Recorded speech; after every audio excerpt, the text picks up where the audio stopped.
pasti diselamatkan.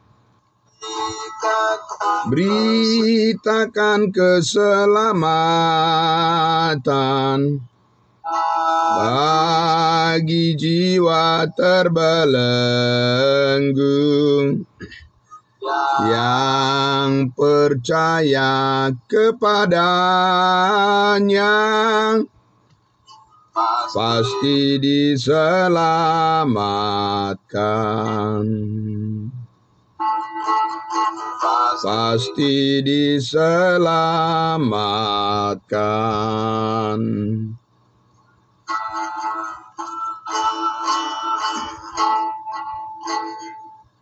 Baik, saudaraku, kita saatnya kita akan mendengarkan ya.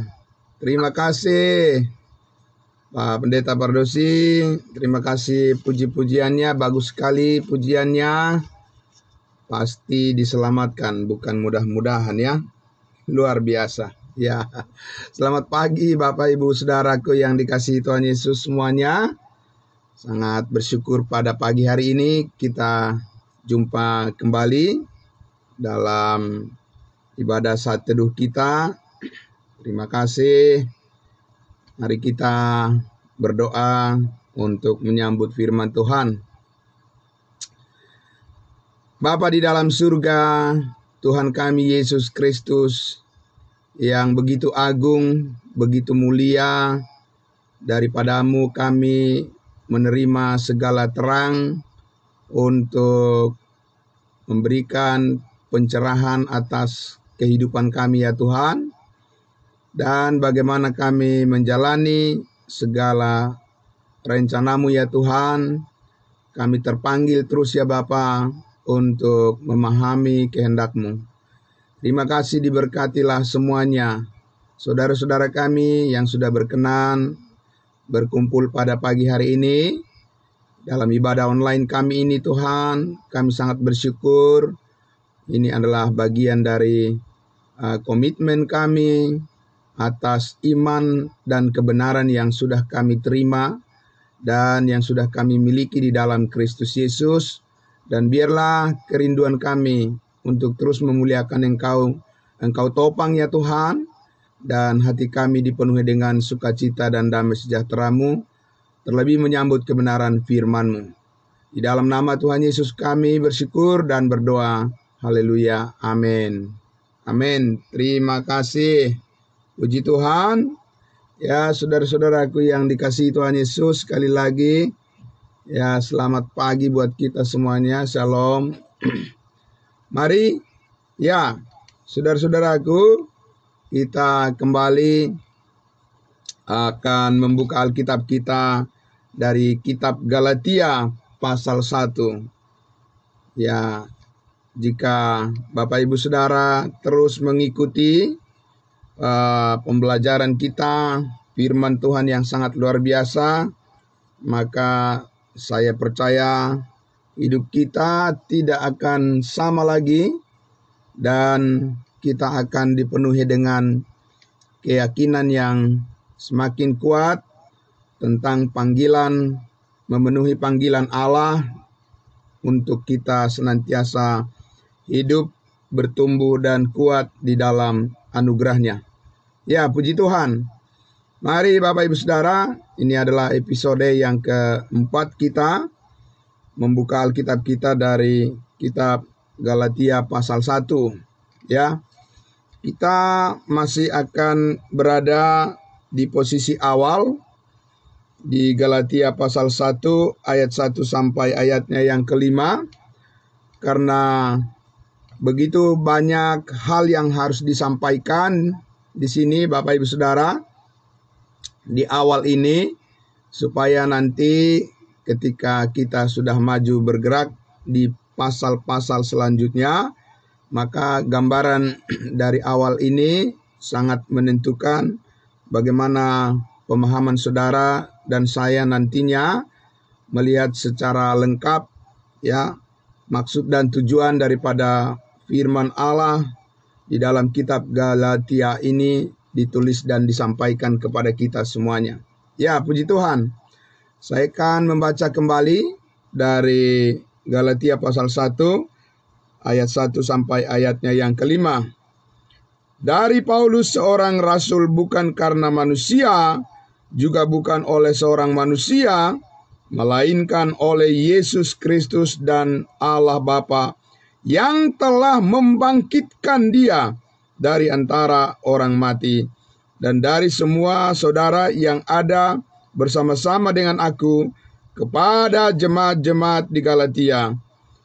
Kasih karunia menyertai kamu dan damai sejahtera dari Allah Bapa kita dan dari Tuhan Yesus Kristus, yang telah menyerahkan dirinya karena segala dosa kita, karena dosa-dosa kita, untuk melepaskan kita dari dunia jahat yang sekarang ini, menurut kehendak Allah dan Bapa kita.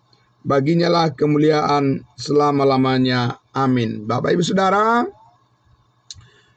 kemarin pagi kita sudah mendengarkan bagaimana kita mendapat penjelasan tentang Injil yang disampaikan oleh Tuhan Yesus melalui hambanya Rasul Paulus adalah Injil atau berita kabar sukacita yang sempurna. Ya, yang sempurna kan? Ya, Bapak Ibu Saudara. Dan itu harus menjadi satu penanda bagi Bapak Ibu Saudara untuk diingat terus bahwa ada perbedaan yang sangat jelas antara program Allah yang disampaikan melalui 12 murid Yesus kepada bangsa Israel, dan bagaimana pengalaman daripada murid-murid Yesus yang 12 dengan Rasul Paulus itu diawali dengan hal yang sangat berbeda, ya, di mana Petrus, Yohanes, Yakobus dan yang lainnya, mereka bukan diselamatkan oleh karena mereka percaya seperti apa yang dialami oleh Rasul Paulus, yaitu percaya kepada kematian, kebangkitan, penguburan dan kebangkitan serta kenaikan daripada Tuhan Yesus Kristus.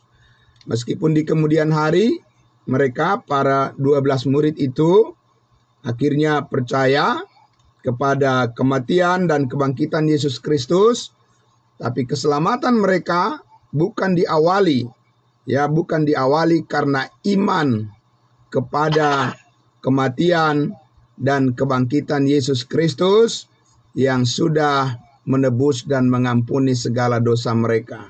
Jadi, Bapak Ibu Saudara, disinilah pentingnya kita mengerti dan memahami dengan baik mengapa Rasul Paulus mengatakan di awal kepada jemaat Galatia ini, di awal suratnya ini, di ayat 1, dari Paulus, rasul, seorang rasul, bukan karena manusia, juga bukan oleh seorang manusia, melainkan oleh Yesus Kristus dan Allah Bapa yang telah membangkitkan Dia dari antara orang mati. Jelas sekali di sini, Bapak Ibu Saudara, Paulus mengidentifikasi, mencocokkan, ya, mengkonfirmasi bahwa kerasulannya adalah terkait langsung dengan berita kematian dan kebangkitan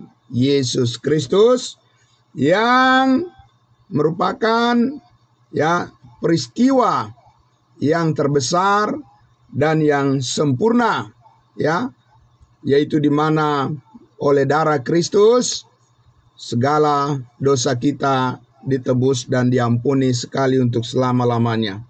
Bapak Ibu Saudara yang dikasihi Tuhan Yesus, ini sangat penting kita pahami, kita mengerti dengan baik. Oleh karena justru, ya, jemaat Galatia ini tergoda untuk meragukan kerasulan daripada Paulus. Ya, ini problemnya ya, supaya kita memahami tujuan daripada surat Rasul Paulus kepada jemaat Galatia ini disampaikan. Karena ya, meskipun jemaat Galatia ini sudah menerima anugerah Allah dan Paulus yang menyampaikan di awal tentang kasih karunia Tuhan kepada mereka, Bapak Ibu Saudara, karena mereka tidak bertumbuh di dalam kebenaran pengetahuan kasih karunia itu, maka datanglah orang dari luar ya menggoda mereka, menggoda jemaat Galatia ini, sehingga ya godaannya adalah mengatakan bahwa tidak mungkin Paulus itu seorang rasul. Karena apa? Karena Paulus bukan salah satu dari 12 murid Yesus. Nah, ya Bapak Ibu ya. Jadi ini ini problemnya.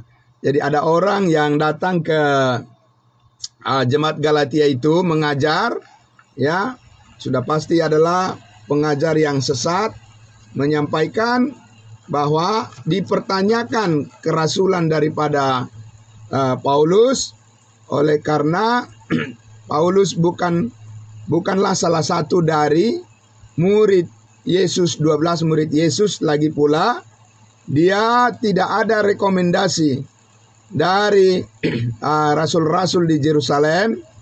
Dia tidak mendapatkan suatu surat pengangkatan ya dari rasul-rasul yang sudah lebih dulu ya mengenal Yesus Kristus. Jadi mustahil katanya Paulus itu adalah seorang rasul. Lagi pula Paulus ini ya selalu mengajarkan bahwa keselamatan hidup yang kekal diperoleh hanya melalui iman dan bukan karena melakukan hukum Taurat. Nah, sudah pastilah orang-orang Yahudi, ya Bapak Ibu Saudara, yang sangat keberatan dengan pengajaran daripada Injil yang disampaikan oleh Rasul Paulus, ya, bahwa ya setiap orang yang percaya beroleh hidup yang kekal hanya melalui iman, bukan karena perbuatan-perbuatan.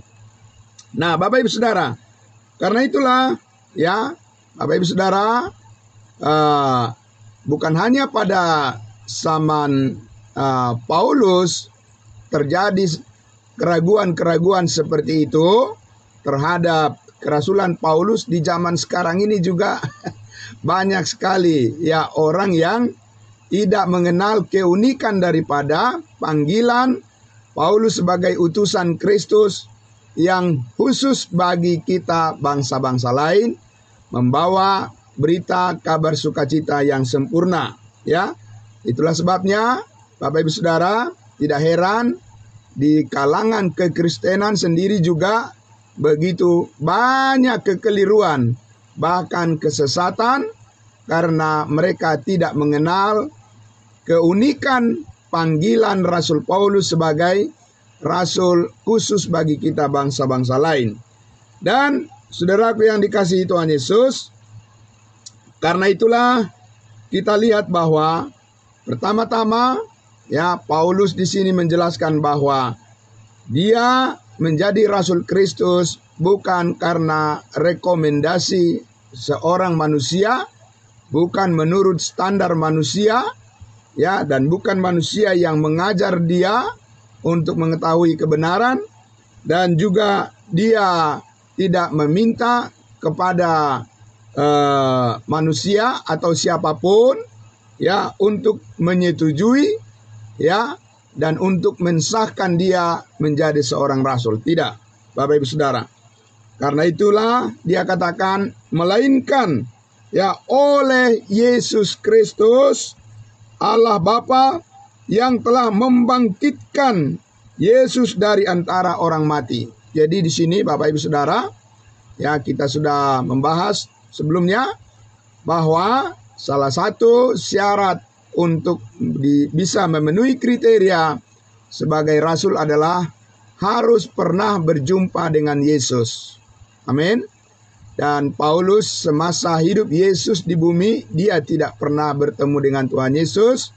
Selama Yesus menjadi firman yang menjadi daging, Paulus tidak pernah berjumpa dengan Yesus, melainkan sesudah Yesus naik ke surga, kemudian Tuhan Yesus di dalam kemuliaannya ya memanggil Saulus yang menjadi Paulus namanya kemudian ya untuk menerima berita kabar sukacita Injil untuk disampaikan kepada semua bangsa, kepada semua orang tentang kasih karunia-Nya, yaitu penebusan, pengampunan segala dosa bagi semua umat manusia oleh darah Kristus yang tercurah di bukit Golgota.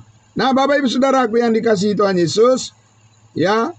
Jadi di sini kita lihat bahwa ada orang-orang yang menjadi iri hati.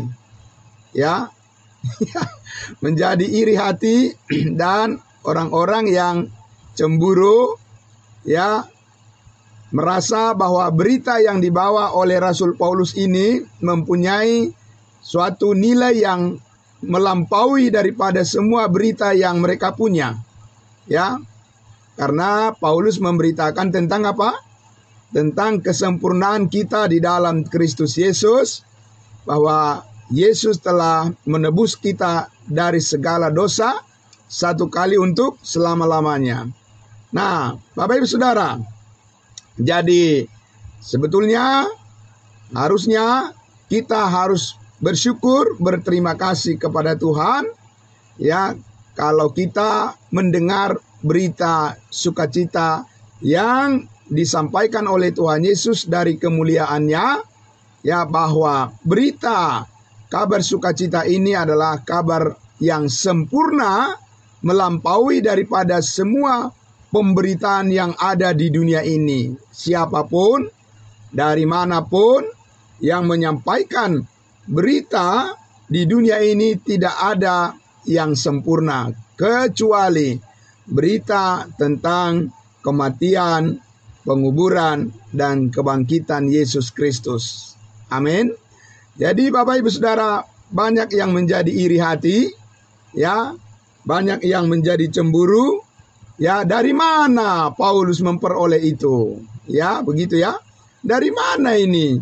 Ya, tidak ada rekomendasi, tidak ada penunjukan dari rasul-rasul sebelumnya di Yerusalem. Ya, kawan ini tiba-tiba muncul, ya.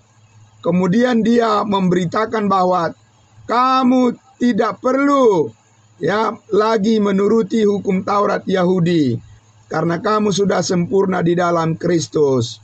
Anak-anakmu tidak perlu harus disunatkan karena di dalam Kristus kamu telah memperoleh penyucian dari segala dosa.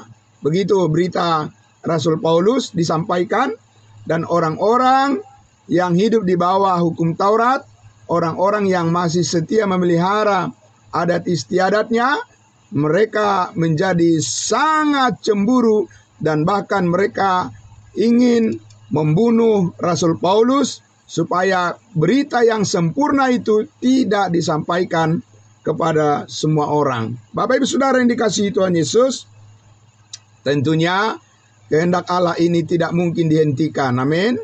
Tidak mungkin, karena dengan berita inilah, berita yang sempurna inilah, kabar baik inilah saat ini, ya, semua orang yang percaya pasti diselamatkan. Seperti pujian yang sudah kita naikkan tadi, ya, beritakan Injil kasih karunia, yang percaya kepadanya pasti diselamatkan. Bukan mudah-mudahan. Amin, Bapak Ibu. Ya, bukan mudah-mudahan.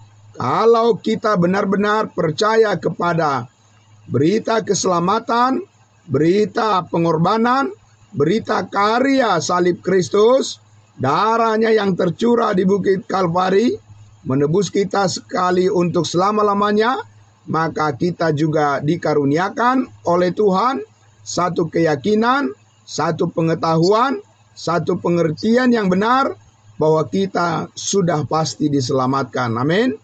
Bukan karena usaha, bukan karena perbuatan kita. Nah, Bapak Ibu Saudara yang dikasihi Tuhan Yesus, jadi kalau kita bertanya, kenapa Tuhan memerlukan satu orang rasul lagi?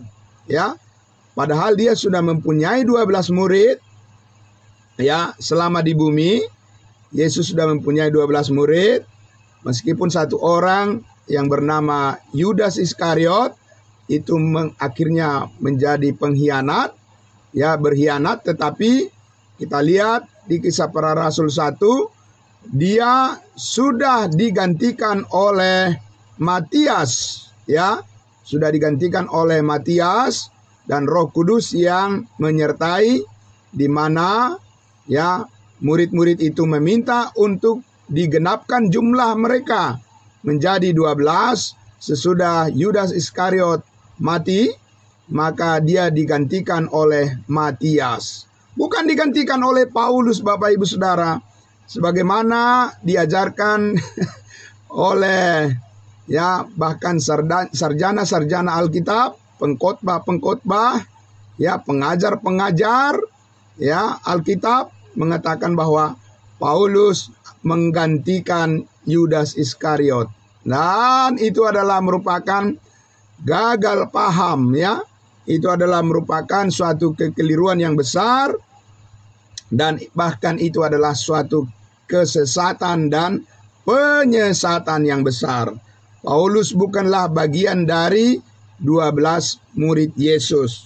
Dia secara tersendiri, Bapak Ibu Saudara, dipanggil oleh Tuhan Yesus langsung dari surga untuk menyampaikan berita yang khusus dan istimewa tentang salib Kristus, berita yang jauh lebih baik dari apa yang sebelumnya sudah disampaikan oleh Tuhan Yesus kepada 12 muridnya, ya, di mana Paulus, Bapak Ibu Saudaraku, diminta oleh Tuhan Yesus untuk menyampaikan berita kasih karunia-Nya, yaitu pekerjaan Yesus yang sempurna, penebusan yang dilakukannya, pengorbanannya di atas kayu salib, ya, menjadi jalan keselamatan satu-satunya bagi setiap orang yang percaya, dari bangsa manapun, dari suku manapun, tanpa perbedaan warna kulit, bahasa, dan juga tingkat sosial dan sebagainya, bahwa di dalam Kristus Yesus imanlah satu-satunya dasar untuk memperoleh keselamatan hidup yang kekal, bukan dengan usaha dan perbuatan, bukan dengan kerja keras, bukan juga dengan kesetiaan manusia memperoleh keselamatan itu, tetapi hanya oleh karena iman kepada Kristus Yesus, di mana Kristus telah mati mengampuni segala dosa kita sekali untuk selama-lamanya. Bapak Ibu Saudara yang dikasihi Tuhan Yesus, ya, kita lihat bahwa sekali lagi disinilah Paulus menjelaskan supaya ya semuanya jemaat-jemaat mengerti bahwa kerasulan Paulus itu adalah sangat unik, dan apabila seseorang atau satu kelompok tidak memahami dengan baik siapa Rasul Paulus saat ini, pasti mereka gagal paham tentang rencana Tuhan. Ya, amin. Ya Bapak Ibu Saudara, sama seperti ketika Musa memimpin bangsa Israel, apabila orang Israel gagal memahami, ya, apabila bangsa Israel gagal memahami perkataan Musa, maka mereka juga gagal memahami kehendak Allah. Apabila orang Israel tidak mendengarkan perkataan Musa, maka sama saja mereka tidak mendengarkan perkataan Tuhan. Apabila orang Israel menolak Musa, maka sama saja mereka menolak Tuhan. Kenapa demikian? Apakah karena Musa sama dengan Tuhan? Tidak. Ya, karena memang Tuhan memilih seseorang hambanya untuk menerima firman-Nya dan sebagai perantara untuk disampaikan kepada umatnya, supaya umatnya mempercayai apa yang dikehendaki oleh Tuhan untuk mereka. Demikian Bapak Ibu saat ini, ya, sekarang ini sesudah, ya, sebelum Yesus naik ke surga, ya, sebelum Yesus naik ke surga, ketika dia masih ada di bumi ini, Yesus Kristus mempercayakan firman-Nya bersama-sama dengan muridnya, ya, mereka melayani, memberitakan tentang kerajaan sorga sudah dekat kepada bangsa Israel, ya. Mereka, murid-murid Yesus, memberitakan tentang Yesus adalah Mesias, Yesus adalah Raja Israel, dan Yesus adalah anak manusia, dan orang Israel diminta untuk bertobat, ya, supaya dosa-dosa mereka dihapuskan.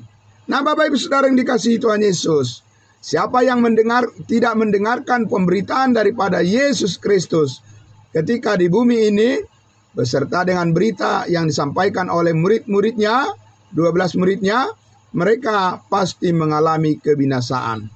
Nah, Bapak Ibu Saudara, dan kita tahu bahwa bangsa Israel, umat pilihan Tuhan, menolak Yesus Kristus sebagai Raja, sebagai Mesias, dengan menyalibkannya, menyalibkan anak Allah, menyalibkan Yesus Kristus.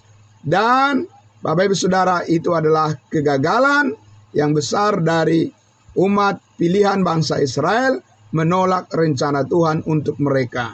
Nah, Bapak Ibu Saudara, dari penolakan itulah maka Tuhan harus membawa keselamatan kepada semua bangsa tanpa melalui bangsa Israel, sehingga Tuhan harus memanggil satu orang rasul untuk bangsa lain, dan dia adalah dulunya seorang pemimpin pemberontak kepada Allah yang bernama Saulus, dan akhirnya dia ditangkap oleh Tuhan Yesus untuk membawa berita yang khusus, berita yang istimewa, berita keselamatan, hidup yang kekal bagi semua orang tanpa perbedaan.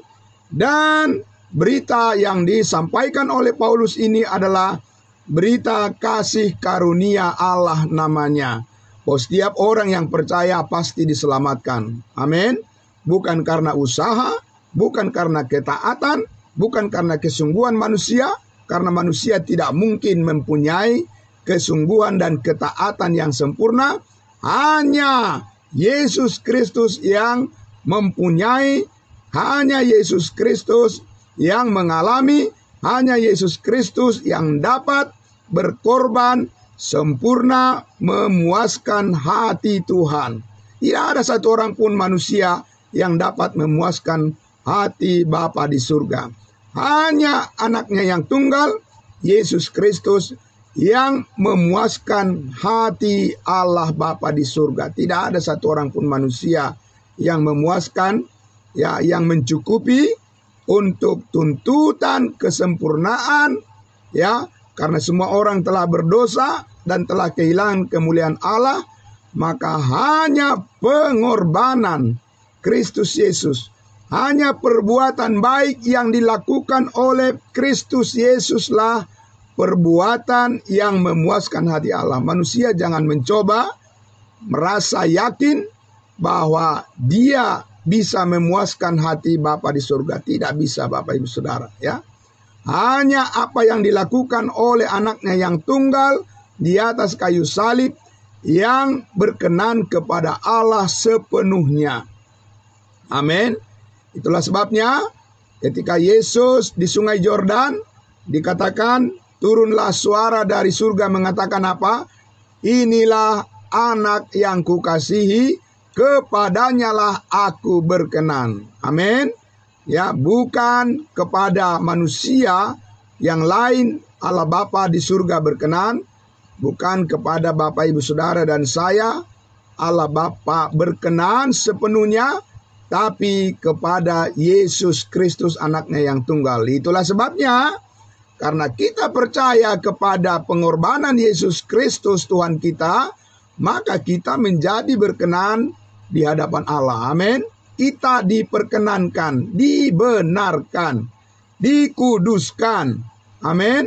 Kita menjadi layak, dilayakkan. Sebenarnya kita bukan orang yang layak ya di hadapan Tuhan, tapi karena kita percaya kepada Yesus Kristus yang telah berkarya sempurna, kita percaya pada pekerjaan yang sempurna yang dilakukan oleh Yesus Kristus di atas kayu salib, maka kita dilayakkan dan kita menjadi anak-anaknya, dan kita menjadi orang-orang pilihannya, dan kita menjadi umatnya yang kudus, dan kita hidup bersama-sama dengan Kristus satu kali untuk selama-lamanya.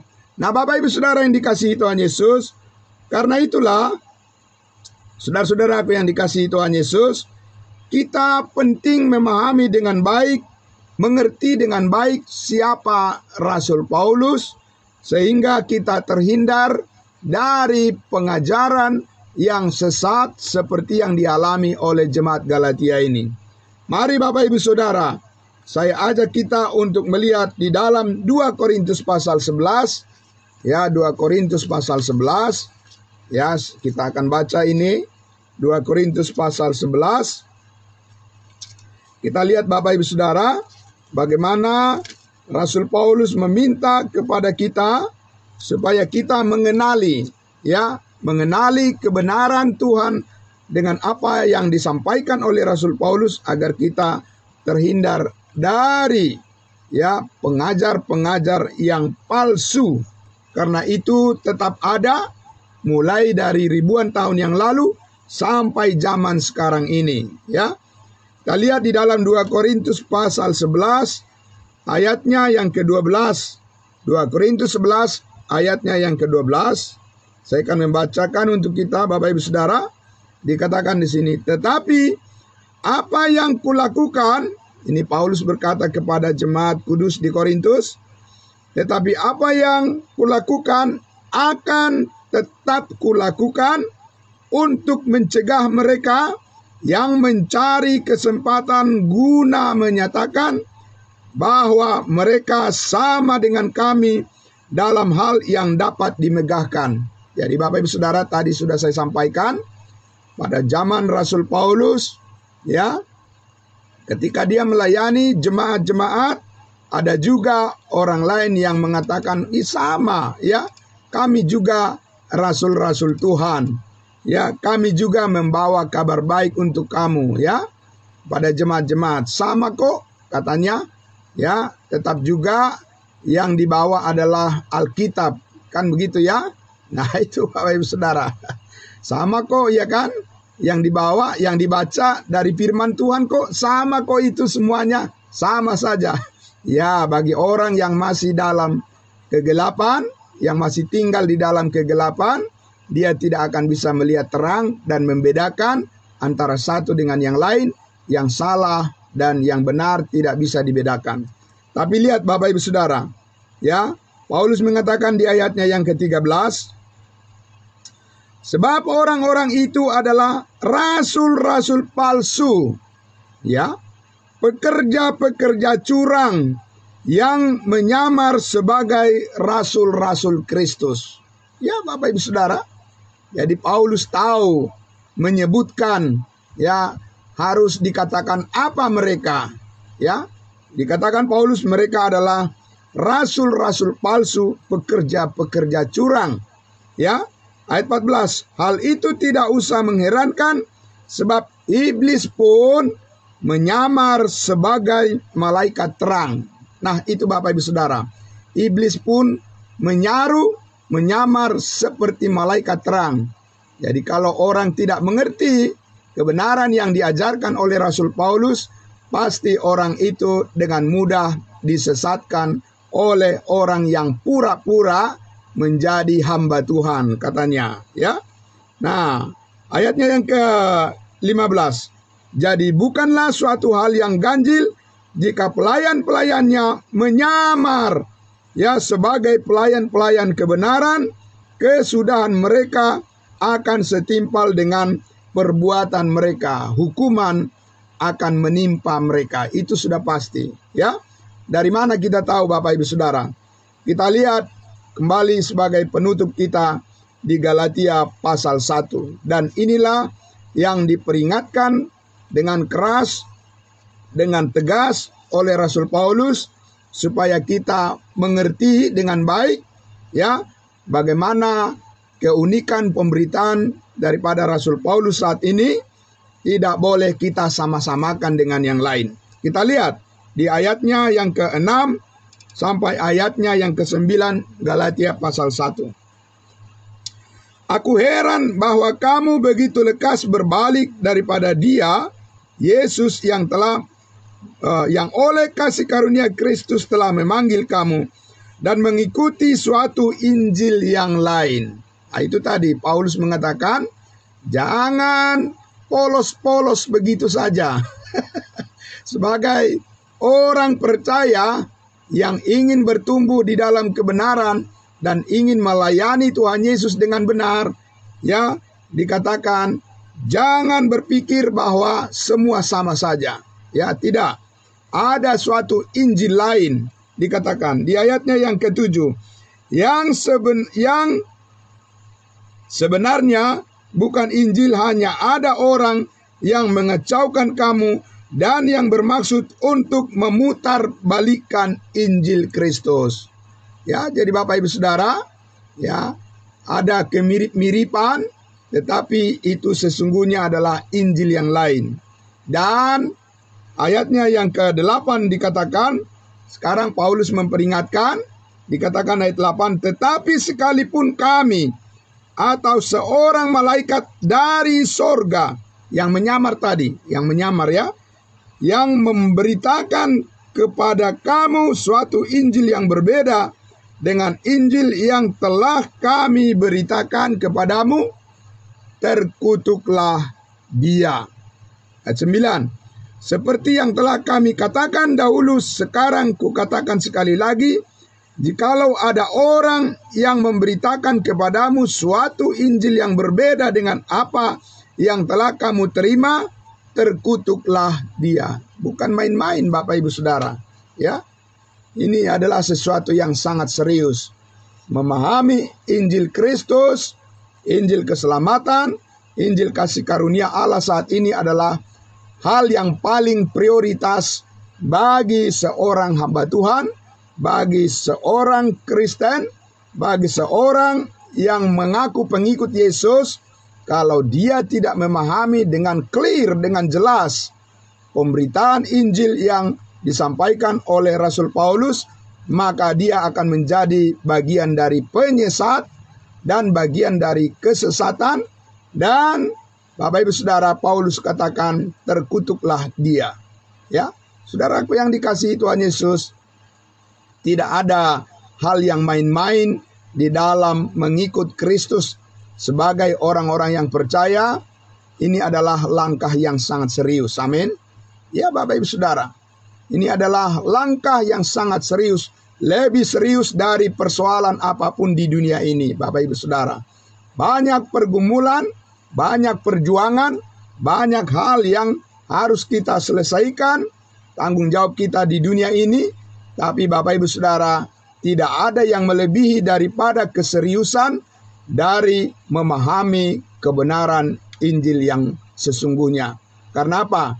Bapak Ibu Saudaraku yang dikasihi Tuhan Yesus, karena pada akhirnya hidup kita akan dievaluasi oleh Tuhan sendiri. Amin. Dunia ini tidak berhak mengevaluasi hidup saya, ya, dan hidup saudara, karena kita bukan milik dunia ini. Amin. Bapak Ibu Saudara. Ya, karena itu ketika kita bertumbuh di dalam pengenalan akan kebenaran Kristus, maka kita bisa melangkah untuk menghidupi apa yang benar sesuai dengan panggilan Tuhan bagi kita. Hidup adalah sementara, Bapak Ibu Saudara, dan hidup adalah kesempatan, dan suatu saat juga kesempatan ini akan berlalu. Tapi apabila kita terus belajar pada kehendak Tuhan, belajar memahami Injil yang benar, belajar memahami firman rahasia yang dibagi dengan tepat, maka kita melayani Tuhan dengan sasaran yang tepat, dan hati Tuhan disenangkan, dan kita percaya ketika Tuhan Yesus datang nanti menjemput kita, maka kita sudah tahu Dia menyediakan upah yang besar bagi kita. Dan kita akan melewati segala perkara dalam kehidupan kita di dunia ini, mengandalkan kasih karunia Tuhan. Kita adalah orang-orang yang lebih daripada pemenang. Amin. Karena itu tetap semangat Bapak Ibu Saudara yang dikasihi Tuhan Yesus, ya, untuk datang kepada pengetahuan akan kebenaran. Setiap pagi sangat dihargai semuanya kehadiran Bapak Ibu Saudara, dan semuanya ini untuk kemuliaan nama Kristus Yesus Tuhan kita. Percayalah, Paulus mengatakan, firman Allah berkata, upahmu tidak akan, ya, apapun yang kamu lakukan, ya, untuk Kristus, dikatakan bahwa persekutuanmu dengan Tuhan tidaklah pernah sia-sia. Amin.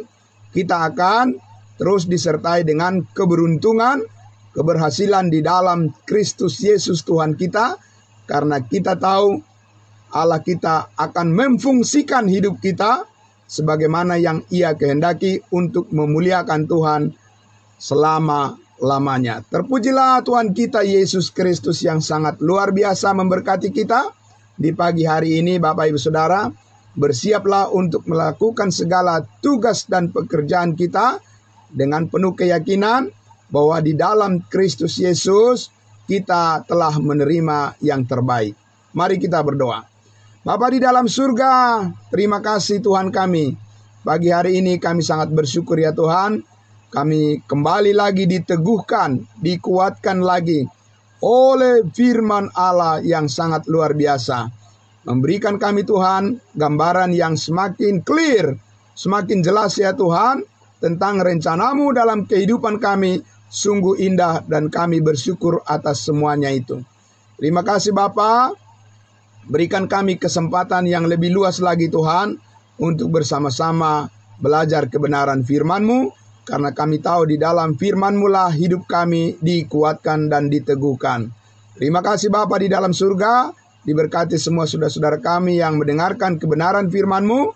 Di dalam nama Tuhan Yesus kami berdoa dan bersyukur. Terima kasih Bapa di surga. Haleluya. Amin. Amin. Terima kasih saudara-saudaraku yang dikasihi Tuhan Yesus. Ya, semuanya sangat diberkati oleh Tuhan. Kembali kepada hambanya Bapak Pendeta Pardosi dan semuanya yang mengikuti live streaming. Tuhan memberkati apa yang kita lakukan hari ini. Semuanya berhasil di dalam Tuhan. Amin. Puji Tuhan. Selamat pagi. Baik.